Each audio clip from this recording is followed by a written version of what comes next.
Welcome to the World News. To give you today's top stories around the globe, I'm Randolf Jamias. Heading our news for the hour, U.S. President Barack Obama arrived in Cambodia to attend the regional summit gathering the leaders of 18 countries. Asian leaders feuded on Monday over how to handle tense maritime territorial disputes with China, overshadowing talks at the regional summit meant to strengthen trade and political ties. The leaders of the 10-member ASEAN had hoped to present a united front on the South China Sea row as they hosted Chinese Premier Wen Jiabao and U.S. President Barack Obama for annual talks. Obama's trip to Phnom Penh began on a tense note, with the U.S. President voicing concern to Cambodian Prime Minister Hun Sen over his rights record. ASEAN nations are set to officially launch negotiations on Tuesday for an enormous free trade pact with China, Japan, India, South Korea, Australia, and New Zealand. And talking about China, the country signed 2 agreements under the ASEAN Free Trade Zone framework ahead of the opening of the 15th China-ASEAN Summit on Monday in Phnom Penh, Cambodia. Here's more of that story. The news reflects the concrete cooperation among China and participating countries to strengthen regional economic integration. An agreement will facilitate China and 10 member countries to achieve a comprehensive, high-quality and mutually beneficial economic partnership. Moreover, China will also hold negotiations for the establishment of the world's biggest free trade zone with the ASEAN members on Tuesday. The FTZ aims to attain a $500 billion trade volume by 2015. A rapidly developed ASEAN needs a stable and prosperous market.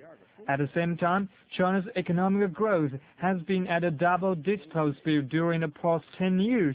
China will well meet the needs of ASEAN. The economic policies of China, especially those of supporting finance and technology sectors, are to the advantage of ASEAN countries. These policies will help us better integrate into the regional economic and trade activities and share benefits in return. Still on China, the country's first major documentary on climate change will hit the airwaves on Monday night.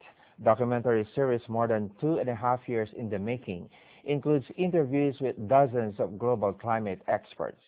During Monday morning ceremony, we'll have a quick talk with the producing team on how they came up with such a timely media material. As one of the largest emitters of carbon emissions, this documentary is taking on special meaning in a country that is transitioning towards a more environmentally friendlier path of development. The extensive series aims to highlight the impact climate change has had on the country and the world. This documentary explains the impact climate change has had on human civilization. The focus on the link between civilization and climate change makes this one different from other similar documentaries. In order to show the wide impact climate change has had on the world, the production team traveled to more than 10 countries like Denmark, Kenya, and the U.S. During filming, many countries expressed their support and willingness to tackle the causes and problems associated with climate change. So today, a lot of Danish companies are actually working in China with a lot of Chinese colleagues, a lot of Chinese citizens working in research and development, both in terms of making new renewable energy technologies in the wind, in the bio, in energy savings, energy efficiency. Climate change has become a problem no country can ignore. As the largest developing country, China has put more and more effort into sustainable development and protecting the environment. As the Party Congress emphasized, that's very important. Ecological civilization building in China. This is really responsible for Chinese people now and responsible for our next generation. The multi-part series will air on the documentary channel CCTV 9 on Monday night. Here's another story about saving Mother Earth. Environmentalists say the semi-autonomous region of Somaliland in northern Somalia could become a huge desert unless deforestation is stopped. Trees are being cut down in their hundreds and burned to make charcoal, one of the only sources of energy in this poverty-stricken country. It is used by almost everyone for cooking and heating. The charity Candlelight, one of the only a couple of environmental organizations working in Somaliland, says the whole region could be a desert within 20 years, unless something is done, and soon. There are alternative energy supplies, but they are far too expensive for most people. The explorer Richard Burton described Somaliland as having lands capable of cultivation and by hills covered with pine and other valuable trees. But there's no sign of that now, forcing more and more people further into poverty.